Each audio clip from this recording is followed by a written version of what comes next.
are listening to the Gritty Podcast, where we talk about all things gritty. Life is not easy.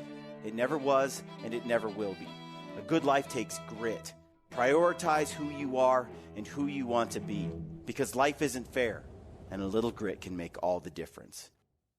Welcome to the Gritty Podcast. I am your host, Brian Call, and I am joined by my brother, the Gritty Broman. How are you today? I'm well, thank you. You look very bald today, Brent. Like Yes. Skinhead shaved bald. I am. Yeah? Yeah. You're looking pretty Mr. Clean, pretty sharp. Well, there's not a lot of hair on top of my head to begin with. Yeah. And pretty soon, it's just patchy. You and me both. I look like a mangy dog. So I Are you just... sure that's just because of the hair on your head? It could be because I sleep on my face. I don't know. But... yeah, I full on embrace the baldness and the beard. Yeah. Well, you're looking dapper. Thank you. Today's podcast is with our buddies. Well, it's three guests. We have Matt Davis, our very own Matt Davis here from Mountain Ops. We have Ryan Bassham from Sitka. Mr. I Get Ducks. Mr. I Get Ducks. And we have my buddy Sloane Brown from Yeti Coolers, that cooler company. I've never heard of them. Yeah. Yeti coolers. And we just got back from hunting turkeys in Oklahoma, the group of us. We had a blast down there, and we were hunting down there. I think Sloane and Bassham kind of put this hunt together. Bassham's been there before. We set up the hunt with our buddy Clay Frost, and his family owns a bunch of land down there. And he runs an outfit called Stewart Ranch. It's their ranch down there in Oklahoma. And it was pretty cool. I bagged my first turkey. Mm-hmm. And the next day I bagged my second turkey. And we talk a little bit about turkey hunting on this podcast, but we also dive into other things. This is just an experienced and interesting group of guys all together.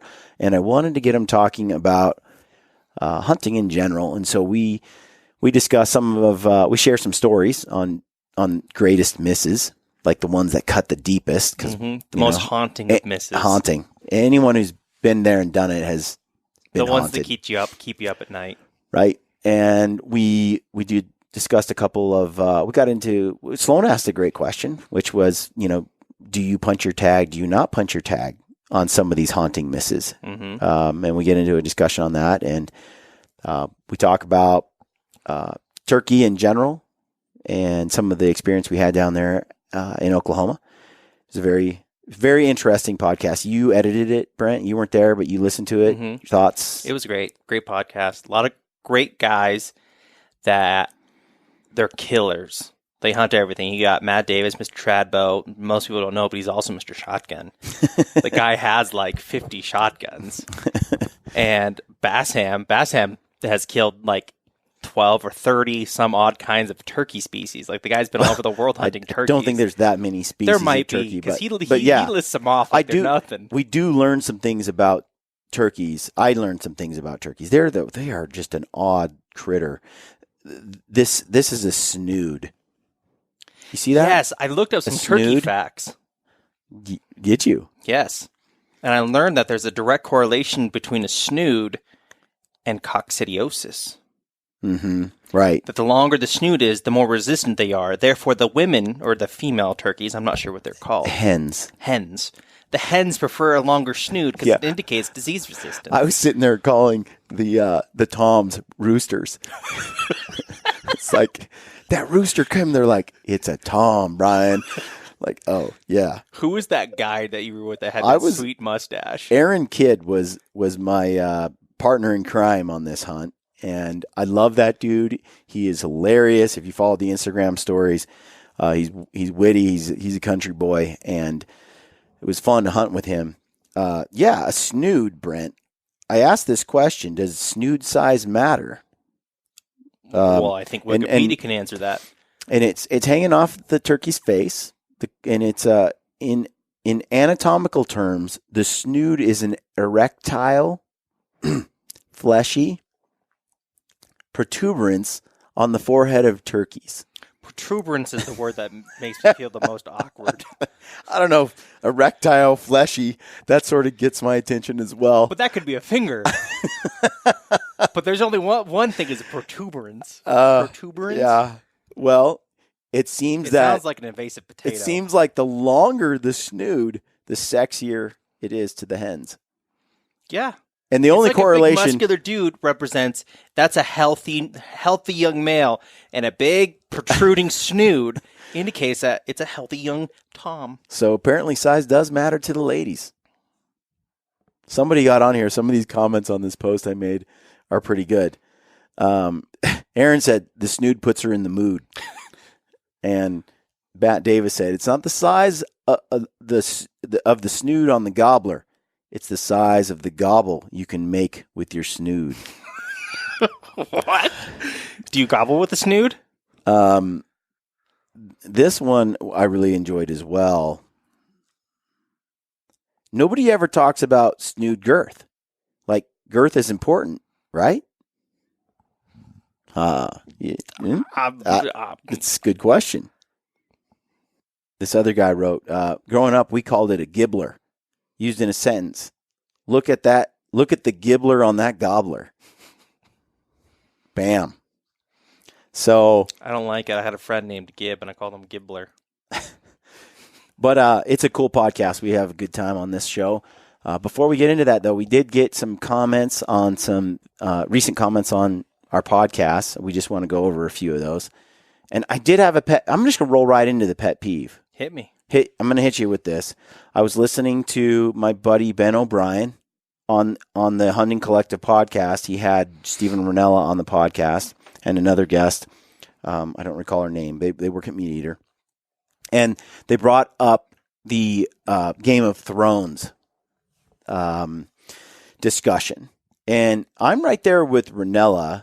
Like, a pet peeve of mine is Game of Thrones. Like, I might be among the few in America, but I despise it. It's like people that are excited about Twizzlers. I don't get it. I despise it, and I'll tell you why. I have thought this out thoroughly over time. I can see there's some passion growing here, and so, and it's funny because it's ironic. I just had this conversation with Aaron Kidd when we were turkey hunting. Okay, so Game of Thrones represents. Let me backfill this a little bit. First, is Aaron Kidd for or against Game of Thrones? I think he was for, but I think I may have swayed him against. Good. I like that. Yeah. That's a turn of events I can get down with. But he did tell me he's still going to watch the rest of it. It is the final season. He's invested. Yeah, I was going to say, if you're like 9 seasons in. Yeah. So here's my thing. First of all, I hate serial dramas or serial TV shows. Like Ranella said, I refuse to watch them. I have this argument with Suzanne all the time. When you sit down and watch a series, they just suck you into the next show and the next show and the next show. I need a show to be an hour and a half or 2 hours and be over. Done. Finito. We can walk away. I can go get other things done. I had my entertainment. I relaxed. I enjoyed the show.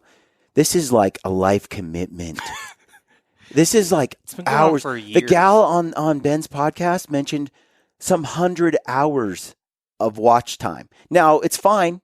It's fine if it's enjoyment and that's what you like. Mm-hmm. Right? I spent 100 hours doing CrossFit. Like, it's not like people's forms of enjoyment. It's just the thing for me.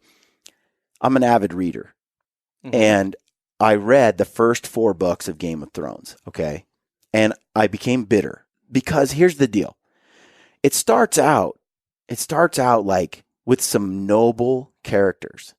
Ted Stark. That you want to like emulate, that are heroic, that are like, they do what is meaningful in life, not what is expedient in life. Like, they have values they stand for, right? So you have that.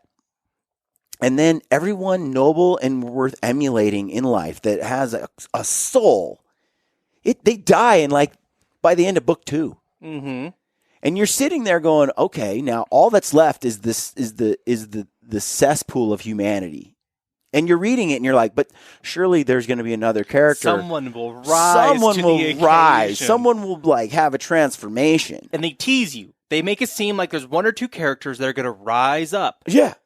But every time they have the opportunity to, they fall flat on their face. They're just every time. human garbage. It's just a story of everyone in the story represents the worst aspects of humanity. It's like a mix of High School and Lord of the Flies. I'm just not a fan. It's like the dark underbelly of humanity. All noble, heroic characters are killed off by That's the end the rules of Game of Thrones. Yeah.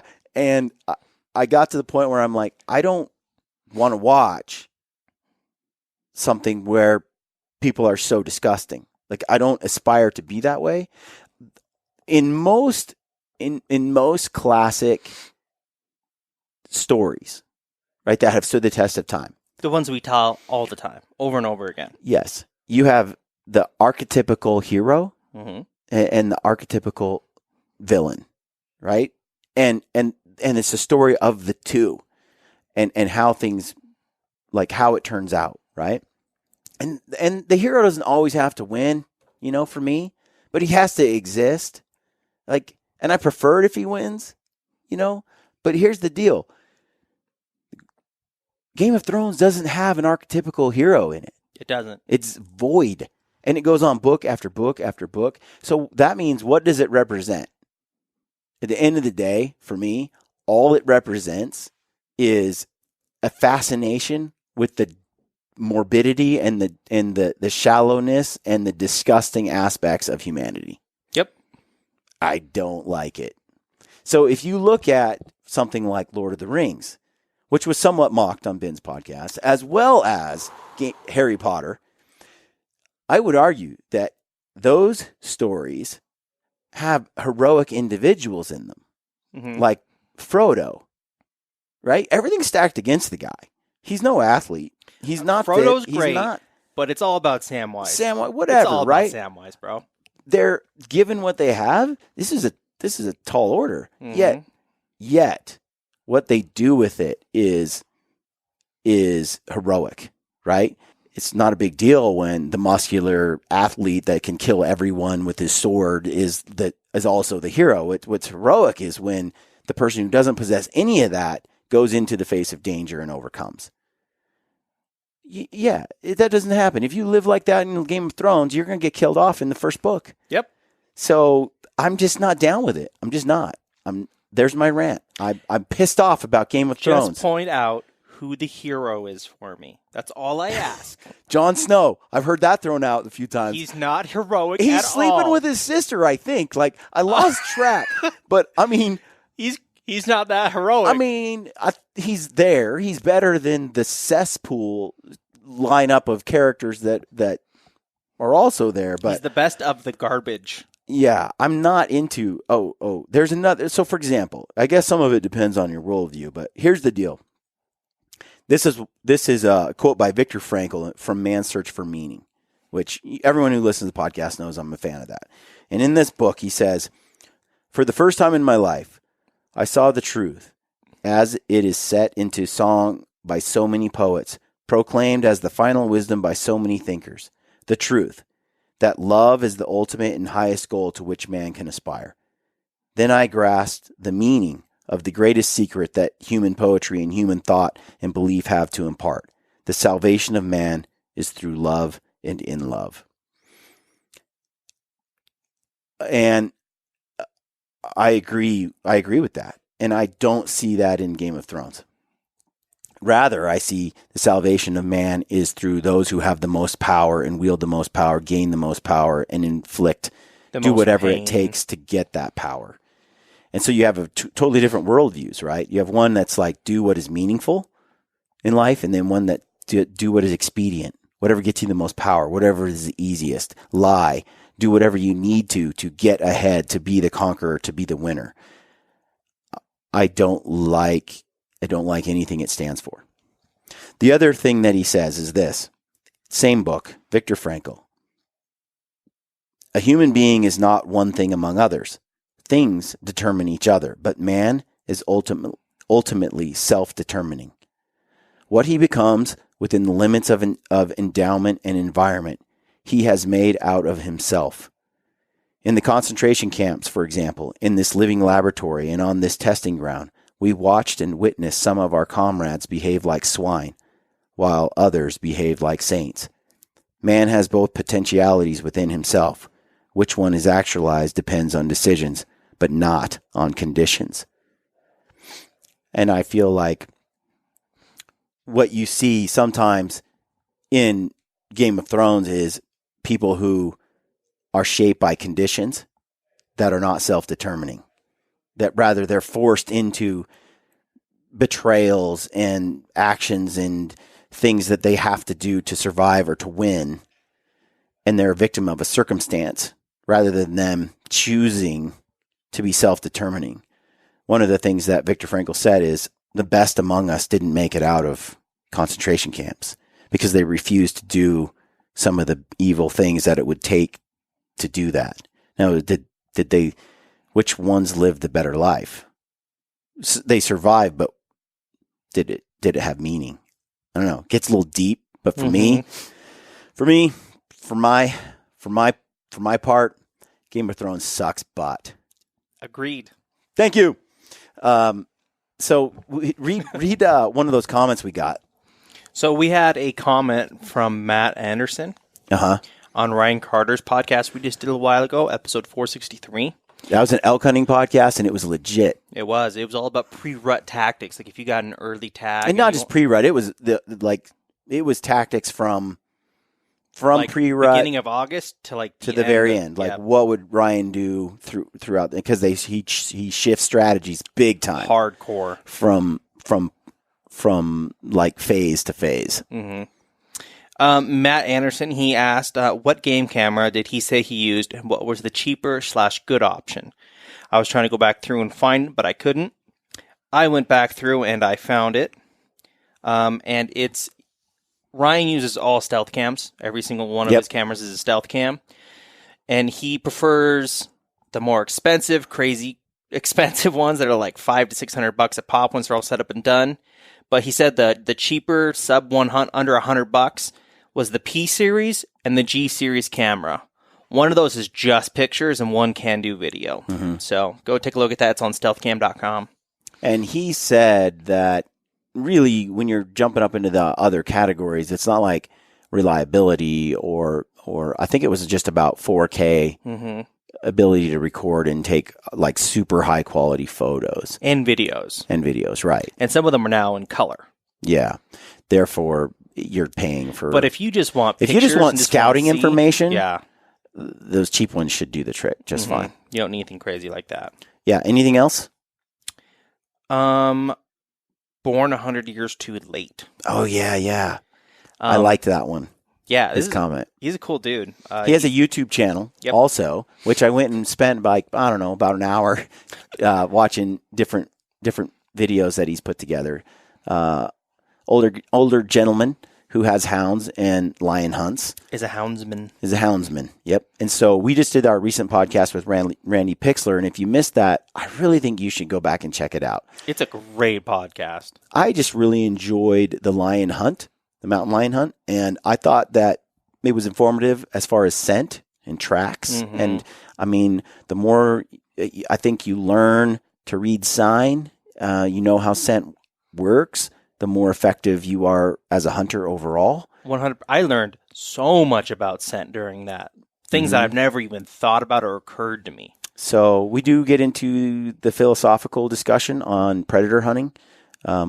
I think it's a very good discussion if you're trying to, if you're a hunter who runs into pushback from friends and family about hunting and that doesn't understand predator hunting. Maybe you don't understand predator hunting. It's a great conversation on the ethics of it and why it what role it plays and when is it moral, when is it immoral. That's because that's what people want to know that don't hunt. They want to know why you hunt. They want to know why you want to kill a cougar. Yep. And they want to know why it makes sense. A lot of them want to know why you subject the dogs to something like that. And they don't care that you do it. They care about why you do it. Yes. And if they understand why, then they're much more on board with. It's a whole different light you see it in. Right. He wrote, this is his comment from Born 100 Years Too Late. I am a lion hunter, and I really enjoy the podcast. I make my videos trying to capture what lion hunting with hounds is really all about. and I think you guys did a good job here. We houndsmen, along with trappers, are low-hanging fruit, and I really appreciate you standing up for us. I look forward to the film, and good luck. Dry ground lion hunting isn't for sissies, but is the ultimate test for hounds and hunters alike. Come down and get on a mule and try this desert with me someday. Might take him up on that, Brent. We might have to. Yeah. You guys do talk a lot about, well, not a lot, but you guys talk about dry ground lion hunting and that. Yes. So, awesome. We should probably get to the show. Probably. Before we do, though, I want to, you got to check this out. I'm going to do a shameless little plug here. I was down in turkey camp with Sloane. I say this is new. I've Sloane never seen Brown. this before. Check this out. So those that are listening, I've got this Yeti thermos tumbler here, and look at that. This stainless steel cup like screws off the top, right? And I got super hot liquid in here, apple cider, Mountain Ops apple cider Ignite. Just untwist that, right? So you're not letting the hot air out much, and you just tip it over, fill your glass up with hot liquid, and then seal it up, because you don't want to drink all your, like Ryan Lampers has his hot coffee in here, and put some apple cider or some mountain mocha or something in there. And with the chug lid, you screw it off, you got to chug right out. Yeah. Well, it's scalding hot. So you have to cool off everything inside of it to drink out of it, or you got to dump it into something else a little bit and screw the lid back on. But this comes with the lid, and I think it retains more heat with this type of lid on the top. And it's super cool. I don't even know what it's called yet. Sloane had two in camp. So it's a pretty sweet drinking system you got there. It's still hot.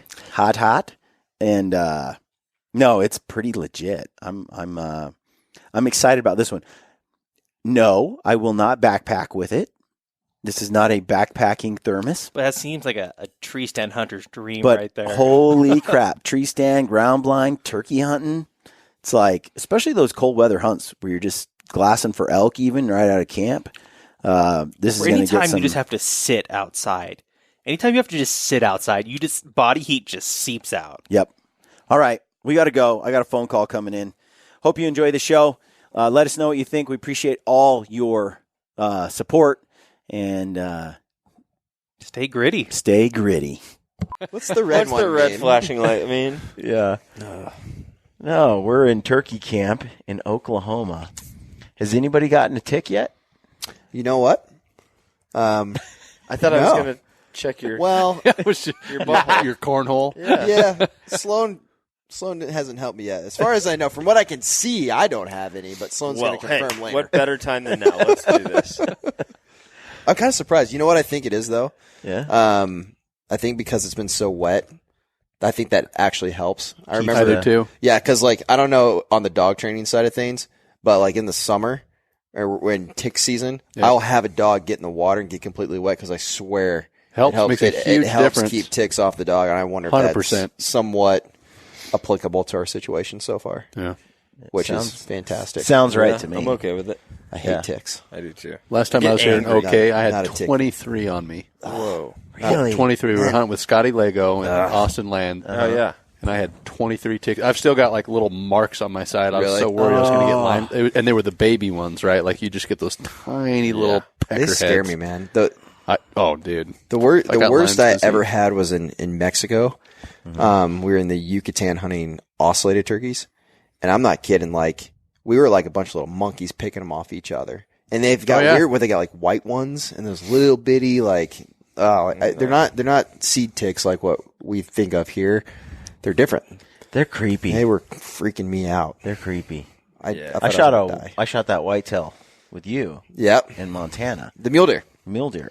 Yeah. Mule deer. And I flipped that thing upside down, and the white fur in the groin area, Yeah. just black ticks, Really? just Everywhere. covering every inch of it. And That almost scares me to eat the meat off something like I that. was holding it up, and they just burrowed in and disappeared. Yeah. Ugh. I know, right? Yeah, just like like- what's that movie, Arachnophobia? yeah. Yeah. I'm like, they were there, and now they're not. That's just creepy. They're Yeah. on your body. And then you start feeling things on your skin. You're like, yeah.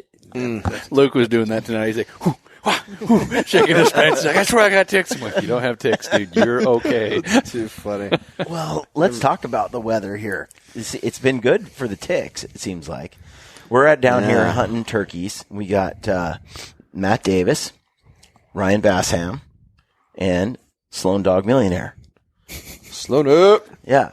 Choo-choo-choo-choo. And we're Sloane, you're with Yeti. Mm-hmm. Bassham, you're with Sitka. And Matthew B. Davis is at Mountain Ops. And we got together for the three of us. Bassham Second annual That's right. Annual Yeah. turkey bash. I'm the newbie. Yeah. Thanks for having me. Thanks for coming. It's man. good times. Yeah, it has been awesome. And the turkey hunting down here, there's a lot of turkeys because when we hunted it last time, it was at Sloane's house, and there was a total of 15 birds across the entire property. And 10 of us were trying to kill him. We would just like pinball him down the river bottom. Yeah. There was one afternoon where we had 3 people set up on the same group. They had 3 different. Somebody's going to kill. There was no way out. There's one roost, and they come back to it every night. It was a blast. That was fun. It was really fun. Greatness. So that was my first taste of turkey hunting, and I was assured by Mr. Mike Massey that it's incredible. Like you know, when they come in and they're all aggressive and they fan and then boom, and you shoot them. I've not experienced that yet. You haven't. You've gotten the shaft, man. Yeah. You really have. My turkey hunts have not been like that yet. Yeah. No, it hasn't. But I think once it happens, you're going to really appreciate it more, probably. Yep. Yeah. Well, let's talk about this. So Sloane has a bird, half bird. Sharing it with Ryan Bassham. Yeah. We were testing shot loads. And Yeah. There was a 1, 2, 3, go. 2 shots. Mine hit first. No way to tell who actually. Well, I was on the 1, 2, 3, so I would say that I probably shot first, but I don't know. It was have no close. It idea. was pop, Yeah. like Yeah. split second in between. Yeah. Very It was cool raining though. so hard. So you got a bird. Yep. Not the most conventional way. No. No. Get them how you can. And then Get them how you can, but I will say that it wasn't as satisfying. No, it wasn't. It was like really. but let's talk about satisfying. Matt Davis's bird tonight looked thoroughly satisfying. It was fantastic. What was the word? What was the word? Fantastic. I was trying not to say another F word because I was so pumped. But I was worried. I was legitimately worried that I wouldn't enjoy shooting one with a shotgun. I really was. Isn't that funny? And I've just put that off for so long and eaten lots of tags. And I'm just like, I mean, when we were at your house, Sloane, if any of us had used shotguns, I think every single one of those birds would have died. Oh, yeah. Hands down. And so, Yeah. Oh, yeah. So tonight to have just a cool experience, like, and to back to your point, it's like where you didn't have an experience that was as satisfying. Like, I hunt for the experience more than anything. It's like, right. I can shoot big things, small things, but if it's a cool experience, Right. that's what I want. What do you? I've been thinking about it a lot going into this turkey season. Last year I went only with a bow. Yeah. And this year I'm going only with a shotgun because the experience, I think it's almost reverse of like most of the time when you hunt with a bow, you do it to get close and have those experiences. That's why I 100%. do it. Same here. And with a shotgun, you're not in a blind most of the time. You were tonight, but that's because you were trying to go after them with a recurve. Yep. But you're closer, you're more exposed. I think it takes a little more skill. Like it's a more intimate experience. Absolutely. I think. And I don't know. So It's fun to get up and run and gun. I enjoy that aspect of it. I mean, I've tried fanning them before with my recurve, and I mean that never ended well. I've lost more arrows doing that than yeah. Well, I was going to ask you, what do you think is the reason you enjoyed it with a shotgun so much tonight? And the reason we know you enjoyed it is because we watched the video, and there's some thorough celebrations going on. So great. Shoot, man. I think it was just the fact that there's been a big build. I think we've been struggling here in camp, right? So it's like you're almost trying to do it for the brotherhood, for the morale of the camp and stuff like that. And it's like, I don't know, that bird was trying to put the sneak on us. He backdoored us the first time coming in, and we should have just dumped the decoy anyways. But then just have him come back through. And I've never shot one with a shotgun, right? So I don't know what to expect. I'd ranged one set of trees. I knew that was 37 yards, but I knew he was beyond that. I'm like, well, people say you kill him at like 60 yards or whatever. So if you ever see the video, you just see me look at Luke. I'm like, I'm going to kill him, you know? Yeah, it's awesome. And that gun rocked me. I mean, it put me on my can because I'm like on my knees and I'm just cradling it because I'm thinking like I got to squeeze the trigger right. I'm not going to punch it like I'm shooting chuckers or something like that. So I'm just like cozying into this gun and it owned me. It looks like you shot Did it. knock you back. Yeah, it looks like you shot a It cannon. did. That gun just bounces out. Oh yeah, I was just had it like this, 3.5, 4-shot, 2 ounce, like 1,300 something feet per second out the pipe. I'm like, it worked. Dead bird. hey, absolutely. I mean, lights out, dude. And I was jacked. You've killed quite a few turkeys, but all with a recurve. All with the recurve. How many now? I've killed 6 with the recurve. That's cool. Yeah, That's pretty impressive. it's your virgin shotgun experience with the turkey was today. I've shot a lot with my recurve, and they've all been like really cool experiences. I've had a couple and come in and do it right, and you shoot them in the decoys, and that's fantastic. I freaked out tonight. Like I lost my cookies, and I don't know if it's because there was a loud explosion and it was just like, ah! But that was cool. That was way exciting. Like I'm definitely going to do it again. It's a lot of fun. Yeah. It's interesting because you guys bow hunt turkeys a lot more. Like I bow hunt a lot, but I've never killed a turkey with my bow. Yeah, And I think it's because I like to hear the boom and see the head go bam, and I definitely want to make sure I get me some turkey nuggets later. So Yeah. I Well, don't know. Like I I was- have a hard time leaving the gun to go to the bow for turkeys. yeah. Specifically, I was you know what I thinking mean? about this the other day because contrasting with Sloane's place and bow hunting for turkeys. And when you're in a blind, you know, you got your decoy up and you got your blind, you're waiting and you're calling a little bit, but there's a whole bunch that's going into this ambush setup, right? Yeah. And you're kind of at the mercy of the birds playing by the script. 100% in the blind. Yeah. Yeah, which part of the reason I like bow hunting is, you know, like you were saying a minute ago, is it's the sneaking around, right? Yeah. And it's the ambushing, and it's this concealing yourself in camouflage and not moving while that animal's coming in, right? That's cool. And it feels like with a shotgun, it's almost like, in a way, I mean, people are going to freak out, but in a way, it's like run and gun bow hunting kind It of is. close It is. encounters. Yeah, it totally is. Yeah. In a way, it's kind of weird. So I was thinking about it because I was watching the hunting public, and those guys are they have their turkey tour going on. So I've been watching because if you're going to prep for a turkey hunt, you got to watch a whole bunch of turkey. Of course. With anything. Got to get in the zone. Yeah. So I watched a lot, and those guys are running around doing what we're doing, and just. You hear a gobble like you're elk hunting, you know? Yeah. You run in, get close the distance, sit down, camouflage yourself, and then you're like clucking and all that. And these things have bionic vision. And so you have to like sit perfectly still, nothing shiny. And then you're hoping that they come in range, and then you're just going to slowly move the shotgun and then shoot them in the face. And that whole thing is very appealing. Like it's a whole level of excitement that's different than It was in a satisfying. blind with a bow. It was telling very you. satisfying. I have a hard time putting the gun down with turkeys. Yeah, it's interesting. Yeah. Good times. Yeah, I'm full bore, man. I don't know if I'd go back to a bow for turkeys. I really For turkeys. enjoyed the bow aspect of it, but it was It's definitely- challenging for sure. It's definitely challenging. Different kind of challenge. Different. Small target.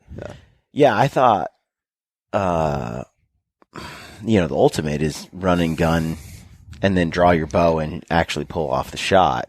Yeah. Have you really done hard. that, Matt? I've killed them all out of a ground blind.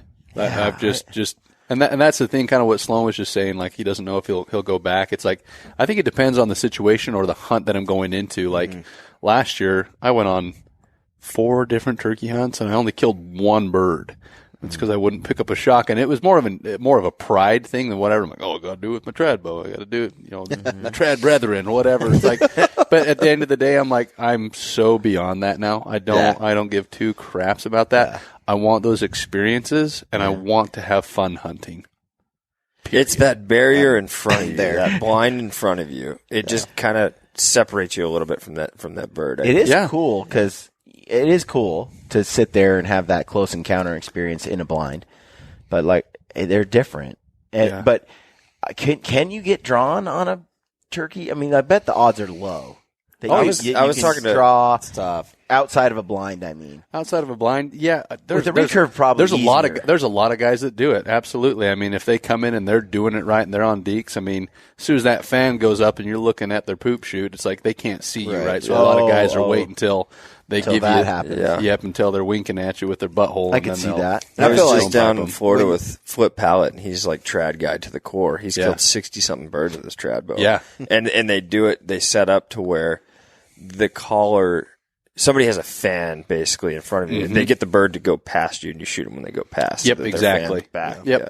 There's a whole It's like strategy a to it. very- Yeah. Makes sense. At home and stuff, but like those guys, right? They're doing it in their backyard they've got time. They've got more time to go outside. So it's like in my home state, it's like if I got weekends and a couple of days, right. I'm going to go with my recurve. But if it's like, man, I got 2 days basically to try and kill birds out here. Yeah. I don't have a problem picking up a gun anymore. That's like my exact same mindset. I've hunted with a gun so little and with a shotgun so little throughout my life that I'm finding it really fun to actually use them. yeah. Oh, You yeah. know, where you guys see me load a shotgun. It's like, like It's not a muzzle loader. Put it in the chamber there. Yeah, I tried to do that tonight. Like, no, Brian, that's what this button does. we shot Bring your ramrod, Sloane. we shot a pig today. So great. Oh man, We were driving down the road and I had the shotgun out, and there's pigs everywhere. They're like the plague here.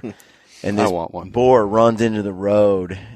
Not a road. It's like we were just going cross country through a field, and this boar runs across, and we rode up on it in there, and I shot this thing with the shotgun, and really close, really like we drove right up to it, killed the pig, but I kept trying to pump action reload the shotgun, Oh, yeah. and it's automatic, so.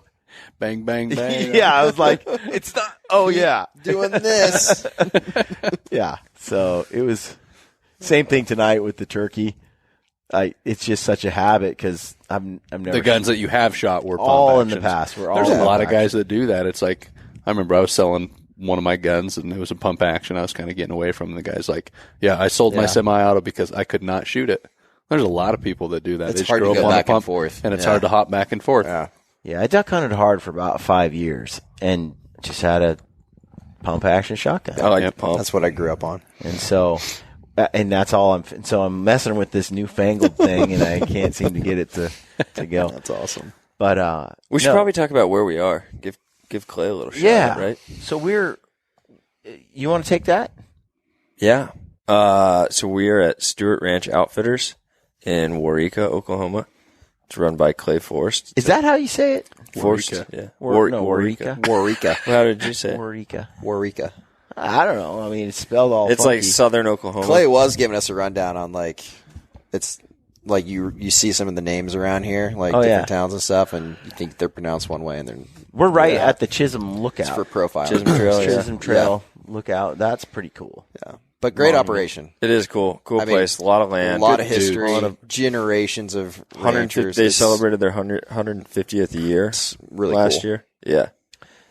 The first time you met Clay was at Converge, Sitka Converge. No, I actually hunted here kind of on that's right. accident. That's right. And then I invited them to Converge. But yeah, I was hunting turkeys here in Oklahoma a couple years ago, and ended up here for a day and met Clay and his crew, and I was like, these guys are really cool. And then we had our Converge event up in Bozeman. Yep. And had them come up and stayed in touch ever since. Really good guys, run a great operation. They got big things coming. I'm excited to see what they continue to do. But Yeah. I mean, even on the whitetail side here and on the water, like I just know what they've been doing the last 7 years on the whitetail management program, and then what they've been doing the last couple of years for the waterfowl program, and we've seen how many turkeys are running around here. Like they've got some great grounds.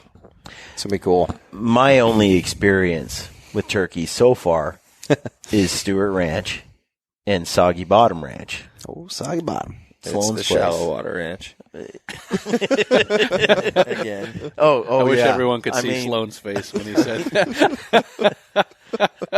I love that place, by the way. It's a great I do place. It's too. my And- happy place. But so that's all I got.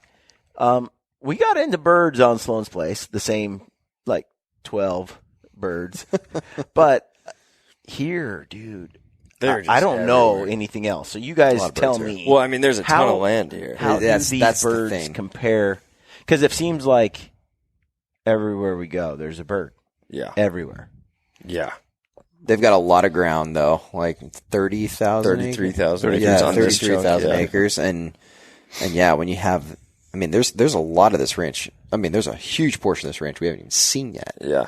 So It's just good turkey habitat. yeah, it's too. great good, turkey habitat. Good bottoms, a lot of it. good trees. Yeah. Nice and flat. They like it. There's a lot of birds. Yeah. There's a lot of birds last semester Okay. too. Like it's just one of those places. How do the birds stack up to other places? Yeah, I mean, we're kind of in this spot right now, it seems, where I have yet to experience the classic turkey, call in. Well, I think we're in a weird. I mean, it's been raining the last 2 days, so I think it's Which shut is them down. right. Which I was going Weather to got say. cooler. Is this pretty typical for turkey hunting? Like, Yeah, if I it think rains, everybody. I that feel like turkeys everybody just gets, shut up. Yeah, I think everybody struggles with turkeys at some point in the season. Oh yeah.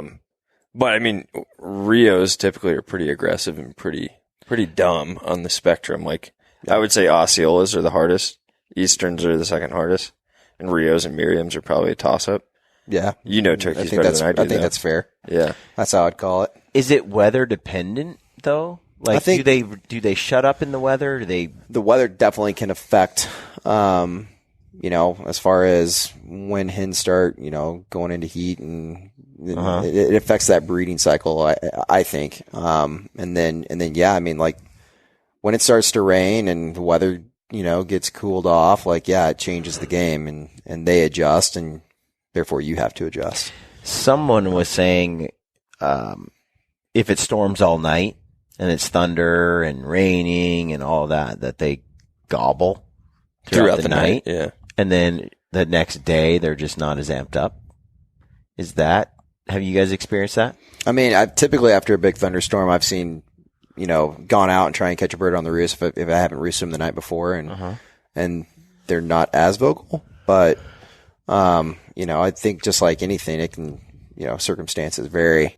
They still got to make a living. Yeah, exactly. Yeah, I mean, true. they still got to go do what they do. So. I've always heard when it is raining, like if it's actually raining, set up on the edge of a field because their senses are all, Yeah. they lose a lot of sight and a lot of sound. So they're going to go into an open area where they'll be able to see anything. Exactly. Threats coming. Yep. And then right after a rain too, like you'll see them cruising field edges, like getting set up on a field edge is good. And we've seen a lot of that. I mean, Yeah, we have seen a lot of that. Yep. we've kind of been able to test a lot of these theories and what a lot of successful turkey hunters kind of gauge. Like we're all excited about tomorrow because the weather's going to be good. It's going to be warm and the sun's going to be out. And it's like, it should happen. And what was interesting today, we don't need to go into details as to what happened. No. We're going to But go the weather into was details. the weather was crappy all morning. We all came, had lunch, and then we went back out, and the sun started to pop. And I mean, we finally got on some birds that wanted to communicate, and so that warmer weather, the sun coming out, made them feel good and right, and we had an exchange of words. Nice. Yeah, I was tricky talking words. to Donnie Wilson about that with whitetails, and he's like, dude, think about how humans behave. He's like, as soon as those storms break, you want to go out. Like Yeah. when the high pressure comes in, that's when you want to go Man, out. it's any animal. Yeah, and I think it's this. Yeah, I think it translates to animals. Totally. Makes sense. Yeah. There's quite a few pigs out here. Yeah. Oh man, I want one. Here's a question You for should you. do that tomorrow. Yeah. Do you get more excited hunting a pig or a turkey? Well, I had better opportunities at a pig until tonight, so I was more excited about that. I actually shot at one tonight. There were a handful of them came out and snuck over. With the recurve? Yeah, with my recurve. And I just got didn't know that. Yeah. You didn't see my text? I did. Yeah. My phone died. Oh. I missed it. Anyways, good boar, handful of pigs. There were probably 20 or 30 of them, a couple really good ones. I got in this little creek bottom, and I just walked in the water to be super quiet. And the wind just kind of started getting finicky, and I got to like 30. I'm like, no, I'm going to shoot this thing like 20 yards. So I keep getting closer, and he's kind of feeding to me, and he finally kind of got a whiff of me. And then he tried to circle behind me and wind me, and when he got behind me, stopped in this little clearing, and I shot, and he wasn't even there when my arrow got there. It was like 40-something yards, when I shot at him. Oh, yeah, those little tiny legs. Dude. He was out of there. I was like, dang it. And then they came back out, and Luke and I had to make up. So these pigs come all the way around, come in behind the blind, and I'm like, at this point, I'm like, screw this. I don't want a turkey. I want a pig, So I'm like trying to open the back of the ground blind, and we're playing musical chairs, and I'm, Luke, stand here, and we're folding chairs and moving. But we're standing in a puddle, so it's like, yeah. Finally, we get in a situation that bores at like 25 yards. I'm like, oh, dude, lights out. And I go to draw back, and I draw my elbow right into his lens. I go, bonk. And I'm just, anyways, I said a potty word and told him to move that blasted camera. And he's just like, I'm so sorry, Luke. I was in the heat of the moment. But then we killed a turkey and we hugged and made up. I love it. Great. Oh yeah, So great. I don't know. I mean, when a turkey does it like they're supposed to do it, that's pretty exciting. So cool. When you arrow a pig and they squeal and run off, like That's fun too. God, it just makes you laugh. Yeah. I don't know if you can Just say funny. that I can't help publicly on a podcast. I'm like holding back, but I agree. There I is, love shooting pigs. yeah, it does seem like there's a license to kill when it comes to pigs. Mm-hmm. That, and turkeys too, though. Yeah. But when turkeys are coming in and they're gobbling, like I like gobbling, I like that like, exchange, boom, boom. like being able to Yeah. call to the animal, and like, they're just boldly like, it's turkeys for me. yeah. I grew up shooting a lot of pigs with the old bow and arrow. I could see how it could lose its luster. and it over kind of, time. I think I lost that luster Yeah. with it. Yeah, But I've only shot a turkeys, couple ooh. pigs. No, I think I like hunting pigs. It's cool. Yeah, that was fun. They're cool because they're very animals. stalkable. They're cool Yes. animals. Blind as crap. Yes. Yeah. Yeah. They're like Definitely bears. make a move on them. They are black like bears. They're Yeah. very comparable. Yeah. That's what I was Yeah. They have telling. a That's what I was great telling nose. Luke tonight. Their hearing's pretty good, but blind is bad. Yeah. But they don't doubt what they hear or what they smell. Yeah. Just like a bear, right? It's like yeah. if they think there's a threat, dude, gone. And it's that mob mentality, right? It's like one goes, and then they're like, oh, I guess something's wrong, and they put Yeah. together. Sure. Yeah. I've seen a lot of them here, though. He was saying that it's kind of It's a problem. plague proportions. Yeah, that's a It problem. makes you wonder about those invasive species being this entrenched. You're not getting rid of them now. No. I think they were. No. We were hunting at Clay's other place with Dudley, and Dudley was talking to a biologist, and I think he said one sow in her lifetime 1,400 pigs. can be responsible for 1,400 pigs. 140. They have, I think they're three litters a year. 3 or 4. Yeah, And I think think about Gestation that. period's just like 4 months. I think. Yeah, it's short. And think about that, 1,400, and then each sow Each one she goes. has can have 1,400. I mean, Oh, You yeah. can't- And they're Yeah. going like 12 a litter. Yeah. What I'm not super familiar with pigs, hence why I'm like excited about them and want to shoot one, right? Because Yeah. we don't have them. What are their predators? Do they have predators out We here? were I've talking seen about this coyotes. that pig we shot tonight looks like something I know they. prehistoric. He was our predator. He's got cutters and a body on him. I need he's to a see that. By massive the way. I haven't animal, seen him yet. He's big. and just running along. I'm thinking nothing's going to take this thing. I mean, I think at a young age, I'm sure coyotes get Yeah, the piglets. Sure. Yeah, Oh, for sure. Yeah, there were a couple little piglets that would wander 60, 80 yards away all by themselves. Little tiny things, little footballs. Oh, yeah. I would imagine a mountain lion, would have what it takes, but he'd have to be. We just don't have a He'd have lot to- of. And just- not here. There's bobcats here. huh? But In you look general. at what, Yeah. and this is, I have no idea what I'm saying, but just thinking kind of somewhat logically is Mm-hmm. most prey that mountain lions go after, like it's fight or flight, they're all flight. Like they're running. Yeah. A pig will turn around and charge. True, except I've seen some mountain lions taking down full grown Pigs? 6x6 bull elk. Yeah. I mean, they're taking down a substantial Yeah. size Sure. animal that Sure. has power. And they'll. So I think it would take the rare mountain lion. Who knows? It's just kind of Right. interesting to think about. Back to your question though, I don't think there's any in Oklahoma really. No. So I mean, what's the life cycle of a pig? Do these things live to be 10 years old? Or That's a good question. I don't like, really know. That's the thing. Like I see pigs. I'm thinking it's like, well, dude, if no one's out here shooting them, why isn't freaking Hogzilla out here? Why am I not seeing like like the Megatron of? Because there's a couple big ones, but then there's tons of little ones. So I've seen at least 5 giant hogs. I want to say I want to see your pig because I don't know what I don't know. I guess I don't know what a big pounds? pig is. 200 pounds. Yeah, that's what we guessed. 200, 250. Mm-hmm. Yeah, but Sloane, you were saying that stands 15 to 20 years, right there. 3.5 feet tall, 4 feet maybe. Yeah, probably 3.5. 3.5. But yeah, I mean, those pigs I saw tonight, I mean, they look big. That one boar, he was gnarly looking. But I couldn't tell you how much he weighed. I haven't been around pigs. They're dense, man. Yeah. Yeah, he looked like a tough mother licker. Was he black? No, he was brown. Yeah. This one was like blonde and black, right? Yeah. That's how this one was. Yeah. Yeah, just like this dirty. I've seen a lot of black color. ones since we've been here, but yep. This monster was kind of brown, but he's almost most of his skin was showing. His hair's like they don't have much hair, you know. Yeah. But yeah, it's interesting. I just wonder because I've had more fun chasing the pig than I did the turkeys. Just being honest, guys. They've been fun. They've been super fun. They're a good time. I want one tomorrow. Yeah. Oh, and with a recurve, man, it just seems like that's a lot of fun. Yeah. So, speaking of, I kind of wanted to go around the horn and ask each of you and have you, like, everybody misses, right? Yeah, absolutely. When you're out hunting. What is the worst miss, the one you regret the most, the one that cuts the deepest for you?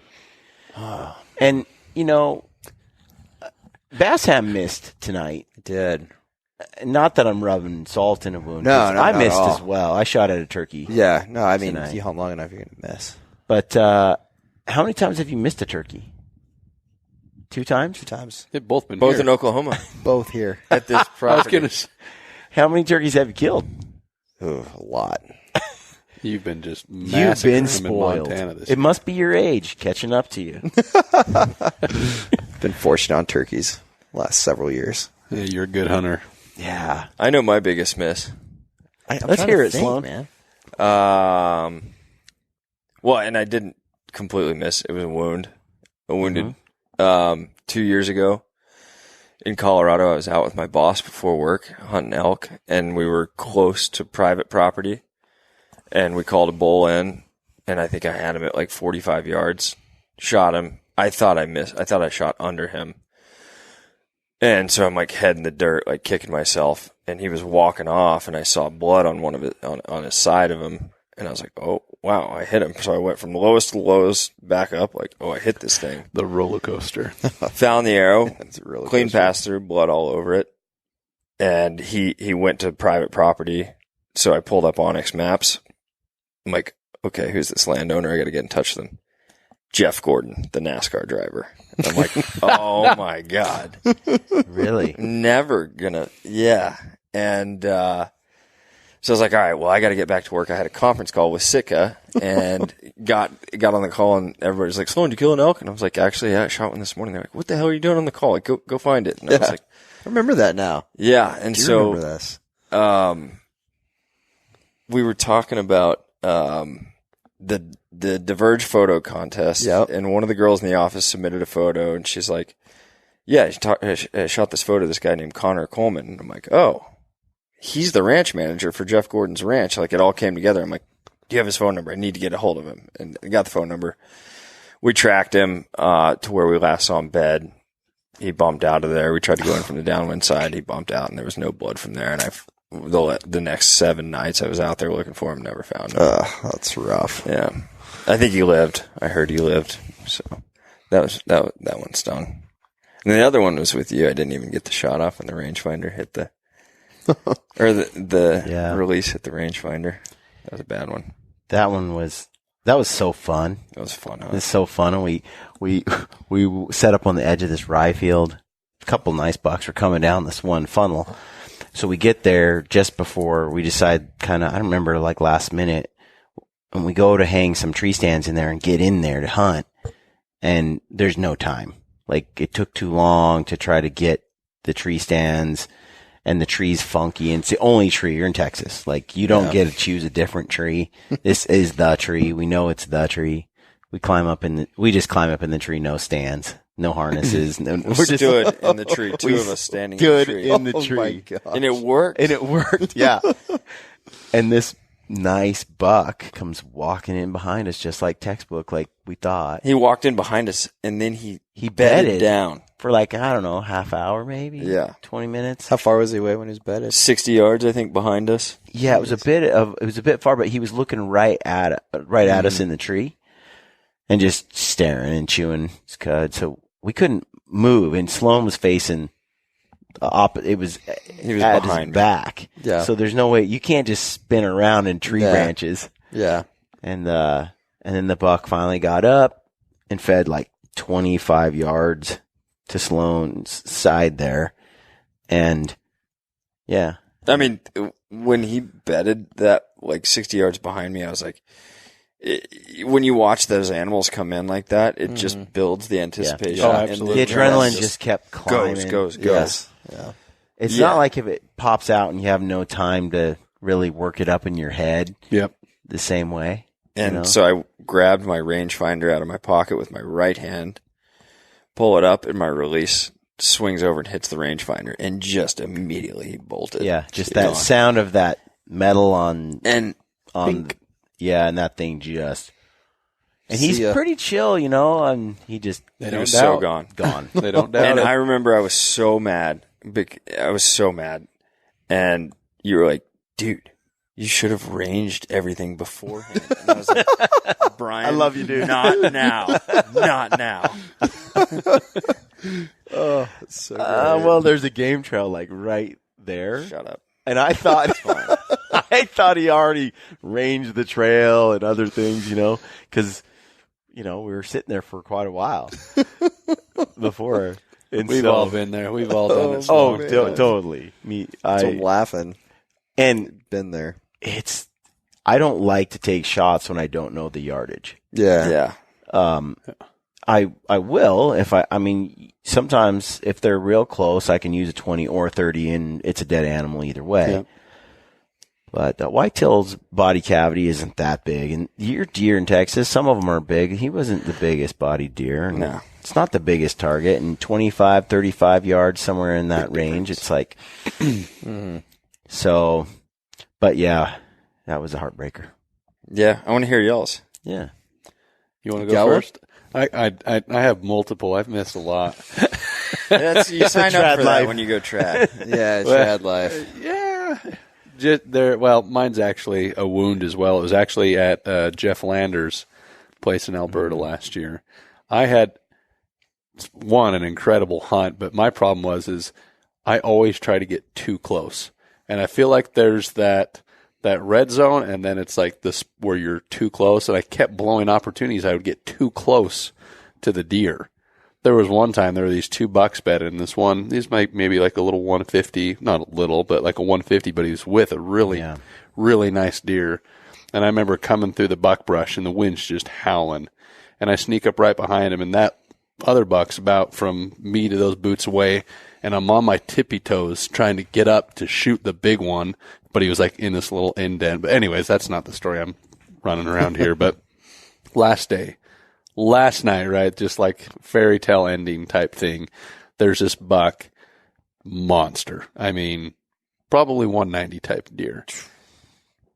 Giant deer. Biggest deer. I mean, I've seen a lot of big deer, but I mean, just baseball bats coming out of his head, right? Alberta has some giants. I couldn't believe the deer up there. Unreal. Anyways, so we get up there, we drive all the way around, get up above him, and it had been blizzarding for the past couple days, and then it got warm that day, and then everything was freezing. So it was just that sheet of just thin snow, and I'm like, dude, how am I going to get close to this deer? I mean, he's 140 yards. And I remember reading this book by George Fred Asbell, who's a big traditional guy. Pretty sure it's George Fred. I should know that. Anyways, he talked about, I remember reading one of his books when I was getting into traditional archery, and he talked about deer walking. and it would just be like heel toe, almost like a deer, you know. And so I did that. I would just go in the snow, and then I'd go a little bit, and then I would kick the ground like I was a deer pawing. I got to 35 yards from that buck. He never turned around?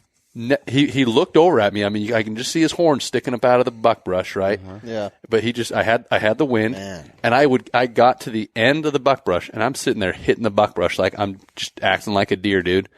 Dude, he just sat there and he just chilled. Anyways, finally gets up. I come to full draw. He sees me, bolts out, runs to 45 yards. Dang it. I shoot, and I hit him. I mean, it's a game of inches, right? And I perfect left to right, but I must have just hit right above his lungs. I thought he was dead. Sunk the arrow all the way to the fletchings, blood running down his sides. He takes off running. I'm like, holy crap, dude, I just killed that deer. Like, I'm freaking out. And anyways, we're like, well, let's leave him. It's like basically dark. Come back the next morning, blood. Look across his coulee. There's that freaking deer on the other side of the coulee feeding. Wow. My arrow's not in him. Anyways, heartbreaking. Oh. Did Jeff ever find it? Yeah, I saw him. I mean, did nobody ever killed it though? No, that was Never died. the very end of his season. That was Jeff's last hunt. So that deer's still in there. Yeah, somewhere. it's not like you can stick around for something like that and keep looking or keep trying after him. You gotta That's go. rough. Yeah, That's it was a rad experience though. Like I said, it was such a cool experience. Heartbreaker by all means, but cool experience. And yeah, I wish he was mine, but at least he's alive. It happens. You know, when he saw you, was there any way to? I'm curious about the trad bow, kind of thing, because you can't be at full draw, really. No, I mean it. You know, I missed 2 other deer on that, and it was, you know, you're reading their body language. You can almost just see, you know, they start getting fidgety, and you just see that head go down, and up comes that butt. My problem is I shot over the top of them, so I shoot a clicker. Anybody that's watched me shoot, and so I'd see that butt start coming, and I would look at the top of their back and just pick that spot. And one deer, he was like doing yoga, like he just didn't get up, like his butt was just in the air. I shot over him, and then he ran off. But you can be at full draw. I don't shoot a lot of weight on my hunting bows. I only shoot 52 pounds. Okay. I don't think you need a lot of weight, so I'd rather be able to control the bow. Yeah, sure. I just executed bad shots. That was just on me. But I think it's totally possible. Okay. Yeah, I wondered, would you be at half draw or 3/4, and then so you're not moving as much, or you just all the way let down, and as soon as he stands up, then you come to full draw? I'm not trying to hold it in the middle. I mean, I'm trying to get bone on bone, right? Get a line. I'm going to be able to hold that a lot better than I am like a 3/4 draw. And so when he bounced out, you just guessed the yardage at that point? Yeah, I just looked at him. I'm like, I'm just like, well, that looks... do you use a rangefinder? I do. I do use a rangefinder, yeah. And I'm the same way. It's like, I was ranging those pigs tonight when I sat up for turkeys. I'm sitting there clicking stuff because at further distances, I gap shoot. I basically use my point as an aiming reference, but like 30 and under, I can't see my point. My sight picture's a little bit different, so I just shoot instinctive, right?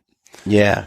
I've seen guys that use their point and aim at the knee, you know, at certain ranges. Super accurate if you know your... Yeah. I just don't like that for hunting. It's really hard for hunting because it's like, I want to watch the animal and not be worried about where my point's at. Yeah. Makes sense. Give and take. Right. I think everyone's a little different. That's the beauty of it. You just figure out what works for you. Yeah. I've shot trad a little bit, and I can't do the point on because I'm left eye dominant and shoot right-handed. Interesting. So I can't do I it. don't know how you do that. That would be tough. That is. Are you just seeing split vision, or what are you seeing with a... I just can't, like, I'm either focused on the point of the arrow and I can't see what's beyond that, or I'm focused beyond that and can't tell where the point's aiming. A lot of times people at further... So I don't, like, close my eye to aim. I'm just seeing that point, basically. Yeah. But a lot of guys, they won't actually... They'll visually gap. So they'll say if it targets at a certain distance, they know what their drop is, and they'll just shoot in instinctive gap, right? It's like, okay, I know my drop at 50 yards is 5 feet or whatever, so they'll just look above it. They won't put their point on it, and they just figure out how to aim it that way because they know it's like, hey, if I just focus on that, if I shoot that instinctively, and that just comes through shooting a bunch. Yeah, Just and I haven't understanding done your it that trajectory, much, so. just like a rifle, right? Yeah, makes sense. Same thing. I just had a podcast about how Lakota Indians, Native Sioux Indians, built their bows, and then how they gave them to kids and how they raised the kids, and same with the horses. It was like a little section from a couple of books. It's pretty cool. It's pretty amazing. But they literally, it becomes an extension of their body. Yeah. Oh, absolutely. It's so subconscious. Yeah, He's like, cool. when you're a little baby, you're shooting little bows that shoot straw grass, and then later you're shooting little sticks. And I mean, you're just from the time you're old enough to draw Interesting. a bow, you're shooting it. So cool. Yeah. So That's pretty awesome. yeah, pretty cool. Bassham, biggest. Bassham, yeah. What you got, man? Two come to mind. Both of them from last year. Actually, a really similar one to yours.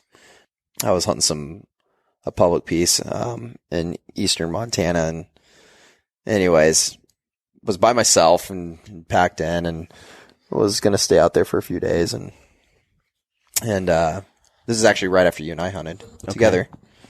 I left there and went to this place, and first day out there, found a bachelor group of deer, and started making my way to them. And anyways, it took like an hour, and I lucked out the way they were feeding out of this field and back into the public. It was like, I was like, all right, this is going to happen. I'm going to be able to make this move. And so, sit there and you hike all the way in there. Then you spend an hour getting to them, and they're doing it exactly how you envisioned it. I'm like, this is happening. Freaking finally. It's trippy when that happens. I know. I was like, I saw it in my mind's eye, and then it happened. I willed this to happen. Skill. Yeah. So anyways, I'm kneeled down behind this bush, and they're coming down this draw, and one of them goes up high, and the two of them were, kind of the same thing. It was like they're 180-ish. Definitely would have been my biggest mule deer. And so in velvet. One of them was in velvet, but not the one I ended up. Oh, okay. He stayed back. I was warning him, and I was like, "Yeah, this is a huge deer. Don't be an Beggars idiot." can't be choosers. Exactly. Don't be an idiot. Shoot this deer. Anyway, so he's uphill from me, silhouetted a little bit, and the sun's kind of been coming up, and so he's kind of starting to look like a blob. And I was like, no, I can see him really well still, but he's quartered to me.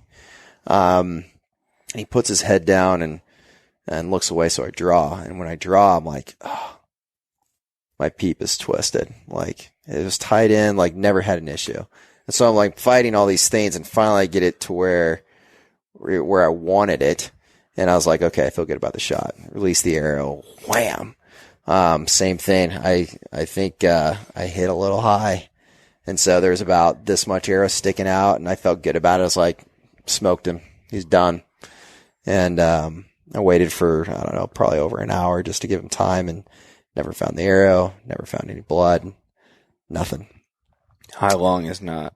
No, I mean, I get blood. And so I've replayed it in my mind over and over and over again. And, the only thing I can think of is, shooting uphill like that and where it hit him with him quartered to me. It just, I missed. I was high. So that one stung for a while. I went and looked. Same as you. Like I looked for several times, went back out there and spent a lot of time looking, like all day type stuff. And it's like, maybe the crows will be on him now. No, never found him. So we think he lived. They're so dang tough, dude. They're tough animals. Yeah, I've read a couple of books from one of them's a guy who has tracked a lot of wounded game. Mm-hmm.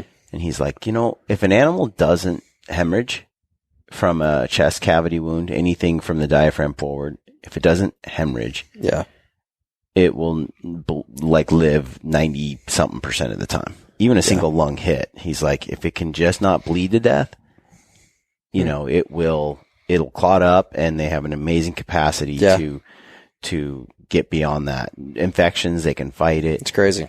But he said, you hit him in the back half. He's like, it's not a matter of if, it's when they die. Yeah. It's just prolonged. It might take months. It might take days. But he's like, it's a death sentence if you hit him in somewhere back there. Yep, for sure. So pretty. Yeah, because they can't digest food. Mm-hmm. Yeah. Yeah. Septic shock, like lots of things. Yeah. Huh. What about you? What's yours? Yeah. Gritty. It's ironic. Like mine's last year too. Like we must have had a bad year last year. Like, Mine was 2 years ago, but yeah. I was, mine was on video for the world to see. Wounded. I hunted with Corey Jacobson last year in Idaho. And, you're going out with Corey, who calls in lots of elk. And I was skeptical, just because what happens on TV usually doesn't really not happen. reality. Unless it's Corey. Yeah, in the first 10 minutes, Corey calls in a bull.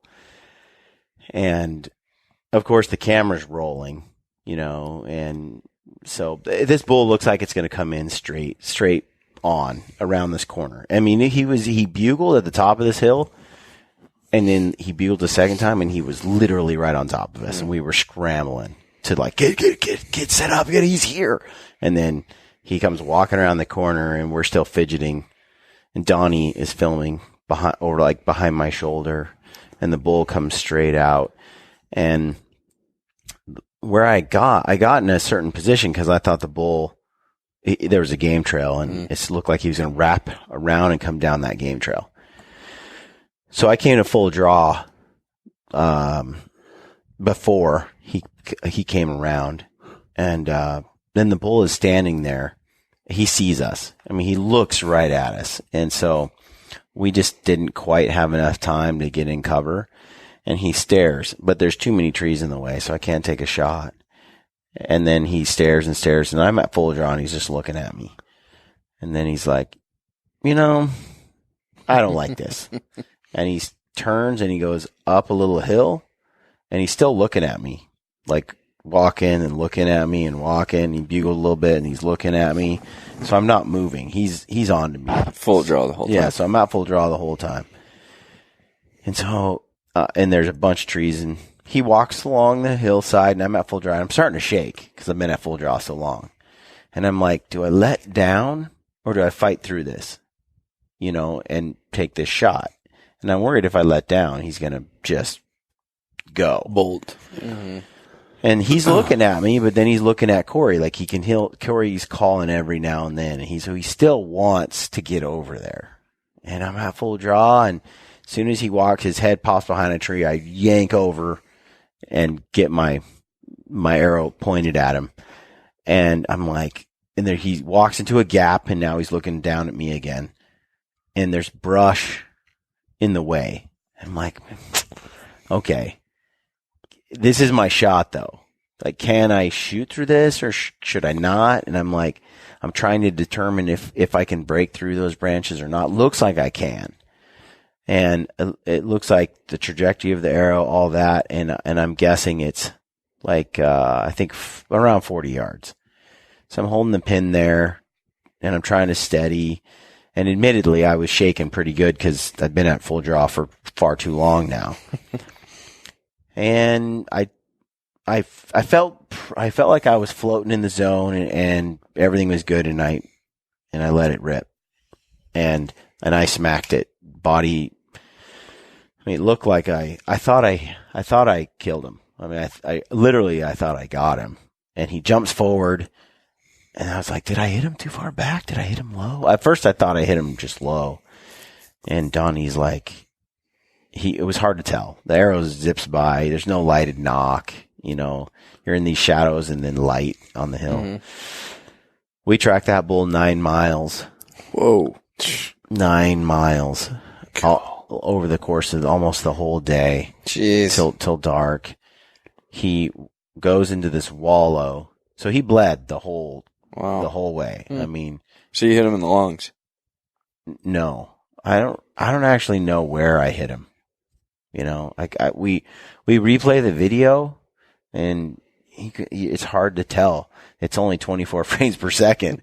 1 minute the arrow's here, and the next minute it's in, and you're like, which is it? But height-wise, it looked perfect, actually. So I think I might have hit him back, but it looked like brisket blood, some kind, because it just bled a lot. Bled a lot. Muscle hit somewhere, or at least But we tracked him 9 miles. He hit a wallow, and then it just dried up.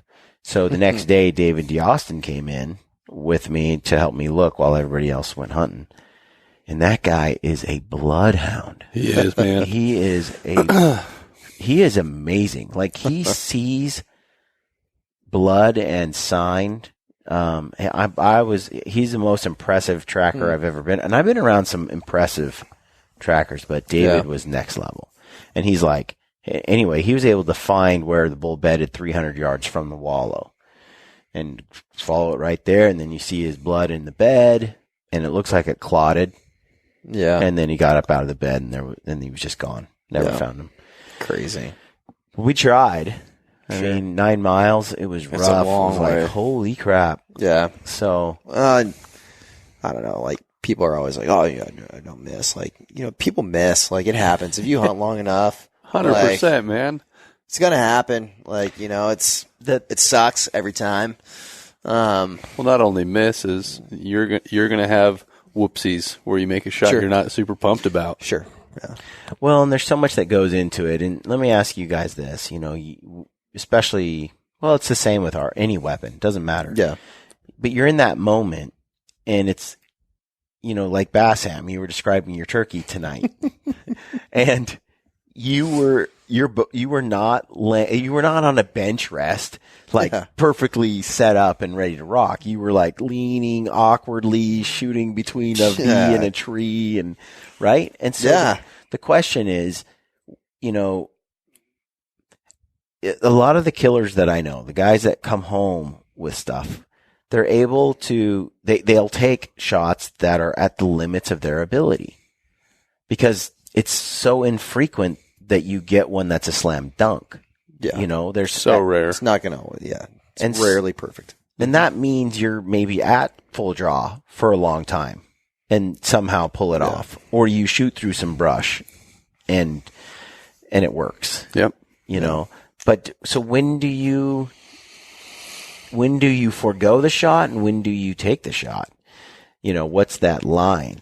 Because I think that's where people question your ethics, right? Like, sure. I think are you being a responsible predator? I was thinking about that today, and great question, fair question. I feel like you have to know yourself as a hunter. I mean, you have to know your capabilities, and I think the more you get out there, the more success you have, the more misses you have. You start to hone that in, over time, and I felt 100% confident with that shot. Like, I got up and I was like, what? He's not dead? How did I was in shock. I was so freaking mad. You used the dirty word, didn't you? Some profanity. Tell the truth. I'm outing you right now. Your gift phase of that was incredible. So I'll have to repost that. It's so accurate. And it's all Michael Scott too. Which makes it I know. even better. Maybe Everybody can relate. Solid. I'll repost that later. Anyway, there were some curse words. I'll repent later. But man, I feel like most people. I feel like some people take questionable shots, and and maybe it depends on what phase you are as a hunter. I feel like, the newer you are to hunting, you don't really know what your limit is. You're still trying to figure that out, despite how much you practice and all the preparation that goes into it. I feel like the more you hunt, that tip on that blade, if you will, gets sharper and sharper. You get more and more skilled with your craft of being able to successfully harvest an animal. And so, yeah, and then you have experiences like we've all had, and you're like, I don't want to live through that again. Yeah, and so you you put that in the memory bank, and But it happens so fast. Yeah. And there's all the adrenaline and everything going. And a lot of variables taken into consideration in a short amount of time. Yeah. And there's a little truth to the fact, like Wayne Gretzky, you miss every shot you don't take. I was saying that today. I said it too. Shoot or shoot, man. And shoot or shoot. Matt Davis says shoot or shoot. Like, that one's in my head, An arrow in the too. quiver doesn't deliver. That's right. And so I do look at that. I was watching a show the other day where a really, really experienced hunter who's killed hundreds of animals with a bow killed like a couple of animals in a row on a couple of this video production where It's just a bad shot, but it hit an artery in the rear leg, right? And one it hit it in the neck. But they've made a lot of shots that were perfect. Yeah. But had they not taken the shot at all, they wouldn't have stacked up this giant in this experience and brought home the meat. And it's like, and so you don't want to be reckless, but you do want to be aggressive. I mean, that's part of it. So it's it's interesting, and everybody has a different line. And I'm not condoning, any undue suffering inflicted on an animal, but you are engaged in hunting, and the taking of life, and there is a balance. There's a risk every time. Well, and most times too, that's your one opportunity of the year. Could be. You usually only get one. Yeah.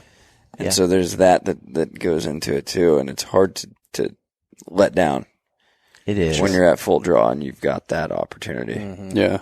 It's also hard to watch an animal suffer or wound one and then not be able to find it. After that experience, with Corey, I'm like,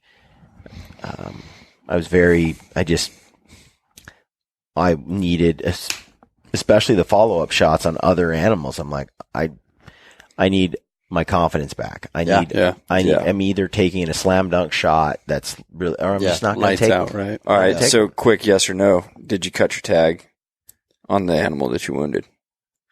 Me? Yeah. Okay. This is an interesting conversation. This is a good conversation. It's a great conversation. Yeah. And everybody has a different take. Just let's go around quick, yes or no, and then. Okay. I did not cut my tag. I didn't either. I saw him alive. No, I didn't. I was confident after that he was still alive, probably. Yeah. I cut mine. Did you? Mm-hmm. That's cool. And I was living in Colorado at the time and could have hunted another week or so. Yeah. But I was confident that shot that I took, I was like, I think that animal is going to die. I'm allotted one tag. I get to take one elk out of that unit for the year. Yeah. Yeah. I think I killed that animal.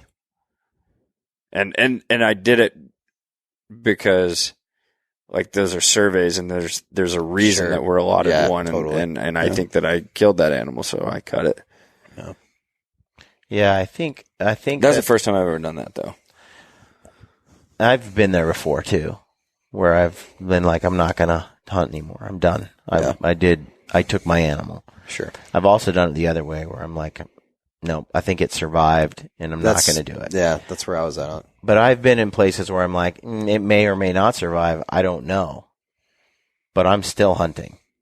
I came here to get the meat and bring it home. And I feel like I was responsible. Sure. In the execution of it. Like I was doing my darndest, right? And it didn't work out.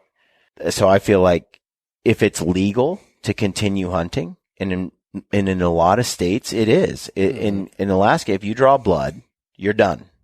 You're done. It's illegal to continue hunting. Yep. There are states in Colorado and Idaho and former guys that I hunted with, they made phone calls to the Fish and Game and said, okay, I wounded it. I think I might have killed it. What do I do? And they're like, keep hunting. I know they factor that actually into tag allotments. Right, they do factor in a wounded or lost animal quota within that. I had a elk hunting experience with a couple friends and just in Utah, shot a cow elk with my recurve. Thought I missed her. Get down there, tons of blood. And I'm like, oh man, like, I'm pretty sure I killed her. We look back on the video and it looks like I just threaded her, right? Just a really good shot. Never found her. Looked and looked and looked. Spent 2 days looking for that elk. And I said, you know what? I've done everything that I could do to recover that animal, but I do want elk meat. And I killed another elk the next day. And it's legal. Yep. It's legal to continue hunting until you can tag out. Most of the guys, I've had a couple hunting partners that if they wound an animal, they're done for the year. Yeah. Yeah, that was another thing for me. It was like, it just took so much out of me that I was just like, nah, I don't. Yeah, and I think it's going to depend on that. It could totally depend on that situation. I might go back and it's like, have a similar thing where it's like, yeah, that animal's has to be dead, and I might just be done. But man, I really like elk meat. Yeah, a lot, man. That's a good question. And I think it's ultimately it's an individual one. Yeah, you know, sure. I'm not going to judge anyone one way or the other. No. If you're obeying game laws and you're trying to do your best, because I feel like there's a lot of young hunters, especially, who get out there and make a mistake, and it's very discouraging. It's especially if you haven't killed very many animals. It's hard to watch one to know you're responsible for maybe its death and it was never actually harvested and it didn't die well, maybe. Yeah, right. And I feel like the only way to learn and to get better is to continue doing it. Yeah. You know, that means when you get bucked off the horse, you get back on, you know? Yeah. I have one more question for you, and then we'll wrap up because we all need to get to bed. Yeah.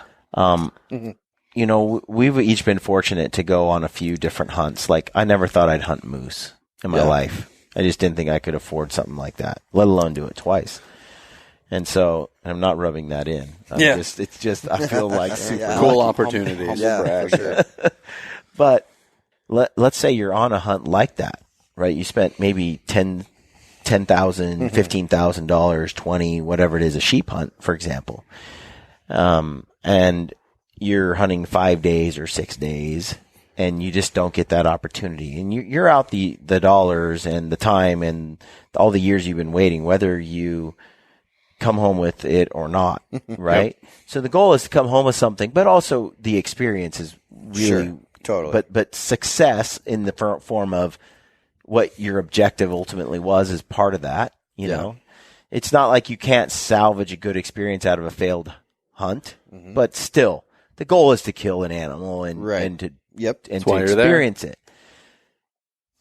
It's day 6, final day of a 6-day hunt, right? And that animal is, whether it's a bow or a rifle, let's just say it's just on the edge or outside your, capable shooting range. I mean, you're like, I don't know if I can make this shot. This is definitely a maybe shot. Who is taking the shot and who's not? I'm going to take the shot. So I just experienced this too. This is the second one I was thinking about. So when I was in Turkey, been dreaming of hunting bezoar ibex for years, and it finally came together so I could go. And so the weather was horrendous the whole time. Like, everybody saw this epic failure play out on Instagram because I was doing all these Instagram stories. Yeah, it's the beauty of sharing your life. Totally. And so, anyways, the weather was awful. We were socked in most of the time and changed areas several times, just trying to get out of the weather.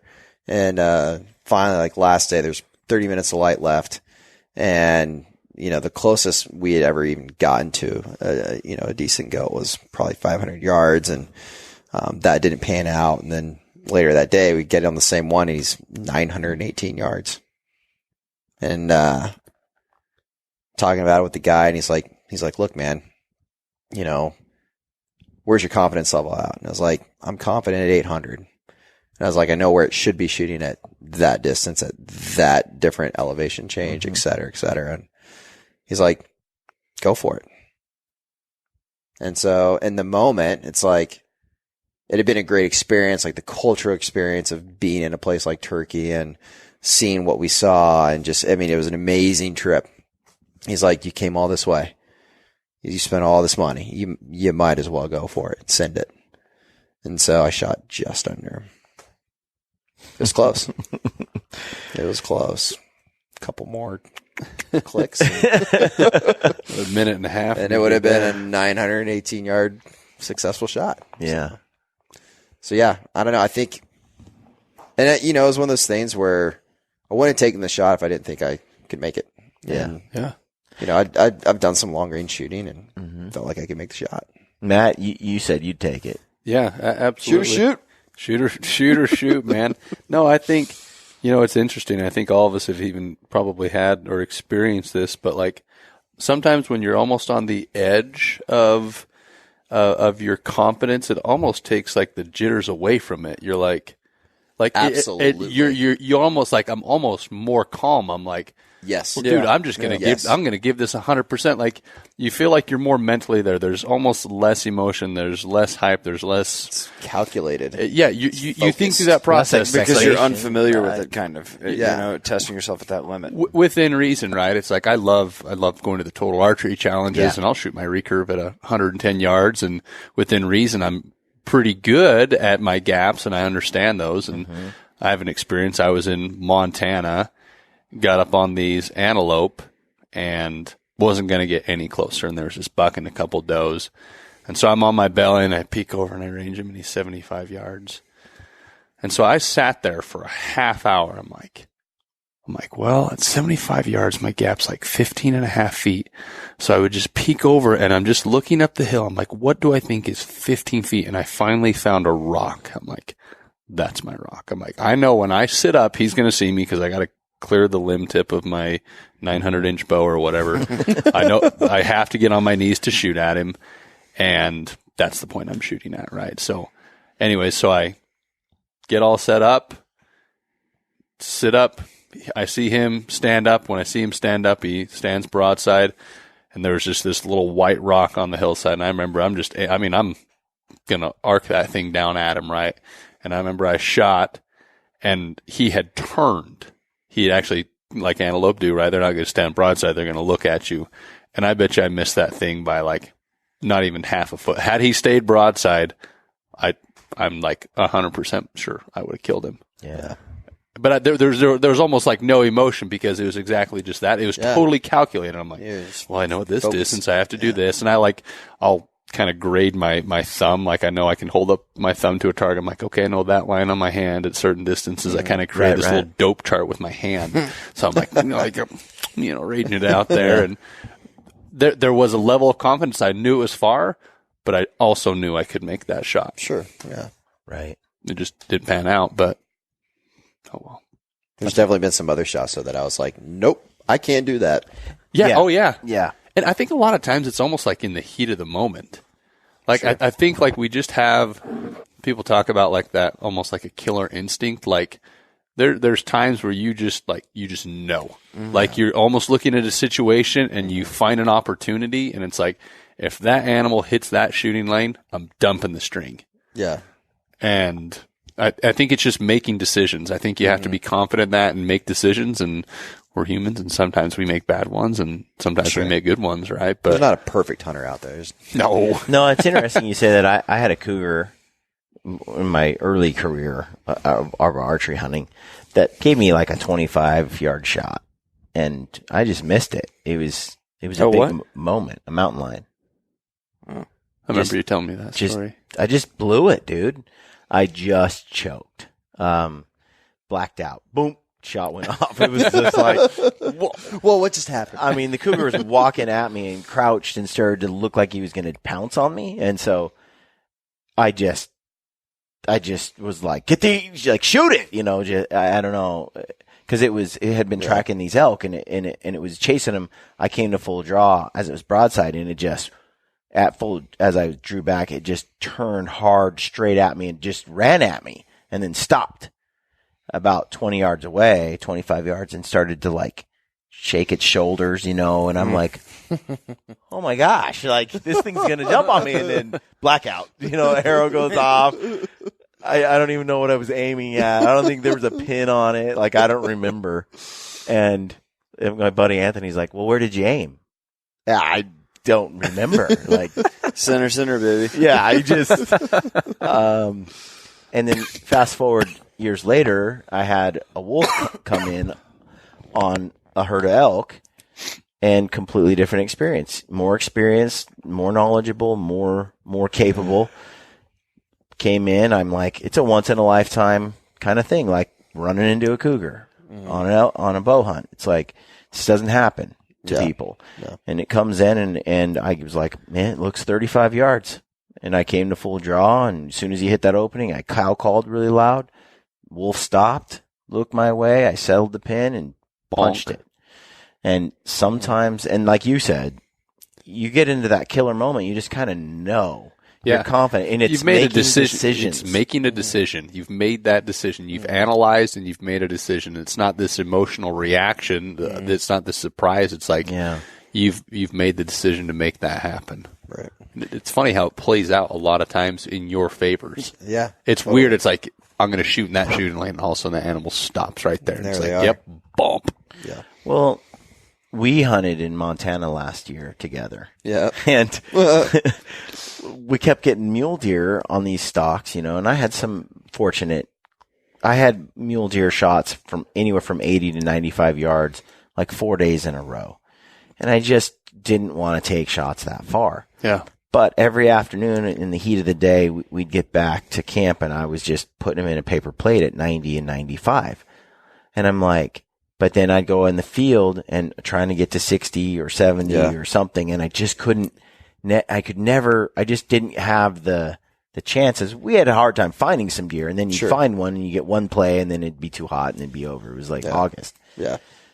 So it came down to the last day, and I was within 85 yards on a nice buck for like 2 hours, back and forth between 80 and 95, 80 and 95. And I'm like, I'm not taking this shot. I want to be closer. But knowing for the last 3 days, I'm making that shot in camp all afternoon with my setup, with my broadheads, with everything.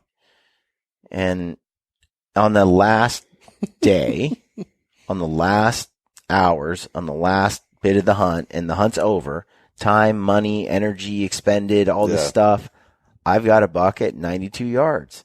And I know, because I ranged it. He ranged it. And I said, 92. So I was like, I've been making this shot in a paper plate. And I told Barklow that afternoon, I'm like, if I get a buck under 95, I'm shooting it. Yep. I've shown myself in camp for the last 4 days that I can make this shot. And I feel really good. If it's too windy or if things aren't right or the buck's body language is wrong, I will pass. But it's at the edge of my abilities right there. Right. Buck gave me the right shot, the right timing, the right angle, right everything, and I made the shot. Yeah, freaking smoked it. Which was really smoked it. it was really rewarding. So crazy. What was really rewarding is the arrow punch through it, and you could hear the pop. Yeah. And they were watching through the binos a ways off. Mm-hmm. So then after I shot it, I walked over to you guys. You were 300 yards from me or something? 200? Yeah, because we ranged it, and then we came back around, and you stayed put. And we thought you were going to make a move on him. You thought I did. I thought you did. So you came back, and you guys were like, dude, how'd you get closer? And I'm like, how'd you get so close so fast? You just got further. I'm like, I just shot from 92, where we were last together. And you were like, oh. I was like, well, I think you smoked him. Yeah. That deer didn't go 50 yards. But there's something like, sometimes it works out like that, but you don't, I don't take that shot. I don't come home with a deer. I mean, it was, it was exactly. Over. That was it. Mm-hmm. And so, you haven't weighed in. Well, yeah, you're next. I was sitting here thinking, I'd like to say yes, but I've also had on that same hunt where my release hit the rangefinder. You remember that last day? Yeah. The last morning, I put a stalk on a whitetail, and it was like all super rushed because we needed to hit the road, and I shot him in the guts, and we didn't have time to track him like we should have. And that sucks, not being able to put it to rest and not knowing. That's one of my... Like, that is that not... hunt. Like, and then it puts a damper on the entire hunt that you had. Experience. Yep. Yeah, it's true. It's the last thing you experience. Yeah. And you're just like, you leave not thinking about all the awesome experiences you had, but the what ifs, like, and it's a gamble, man. You don't have But any let me closure. ask you, though, the takeaways from that. I mean, you don't want that to happen. You did a awesome stalk. You did everything right. Yeah, but it except... didn't. But for me, it didn't because I didn't that accept. Oh, I know. Like, I it know. doesn't feel like an awesome stalk because I didn't make the shot. Make the shot. But what's your takeaway? Because I mean, not every. We're all going to fail, and in some ways, maybe it's a silver lining kind of thing in my mindset. But I feel like I think it's all situational. all those experiences, though, because you didn't. I didn't regret taking that shot. I was going to say you tried. Yeah, you did. It's not like you were irresponsible. No, I wasn't not going to take that shot. Yeah, so I would say. I mean, Air it out. just didn't work Especially out. if it's a big destination hunt, like, and you've been waiting to draw the tag or something like that. Like, yeah. Dude, you spot and stalked a stud whitetail buck. Yeah. And but it was heartbreaking trying to find him and knowing. And just being like, the guts you can't try to find him because you have to leave. Like, that's. Yeah. Yeah, it was. And then tasking somebody else with doing your dirty work sucks. Yeah, it was. Yeah. Dude, but we looked hard. We did, yeah. I thought we were going to find him. I really did. I was like, this deer can't go far. Yeah. And he's dead. He's dead. It's not an ideal situation, but it's probably more common, than most people, admit or want to talk about. Yeah, but you gotta be ready, man. Like, I think it becomes less common though the more experienced you become. I've taken shots that I won't take now because I figured it out. Yeah. Through but you came to that point until you've got to figure it out. Because when we talked about your deer, you were talking about the angle and stuff, and you were kind of thinking where its body was and ended up being off. Yep. And it's like, well, you walk away from that going, okay, I know now. There's certain shots in the wind I'm not going to take. Mm-hmm. Right. There's shots through brush I'm just not going to take. And I had to learn that from, I think I can do this. And then making a big mistake and going, I'm never doing that again. Right. So I think it all, if you're doing it right, you're learning from all of it. Yeah. Exactly. Getting better. I think it's all interesting questions and discussion, and you'll have the people that listen, I'm sure, and you'll have people who will have their disagree. Sure, totally, and that's fine. But I mean, everybody, I think, should take a hard look at how they go about what we do, and I mean, like, you have to. Everybody's gonna have to go into that situation, and ultimately make a decision. It's not always gonna be the right one, and it's not always gonna play out how you want, and that's just hunting. Like, you got to be confident in what you're doing, and sometimes you just got to go for it. So, yeah. Well, this was fun. I'm glad you guys sat down with me tonight because super good. I feel like we're all fading. We're a little frazzled. We are like Sloane's over there scratching his eyes. I know. I'm out. Big dog's got to go. Thanks for tuning in to the podcast, friends. Stay gritty.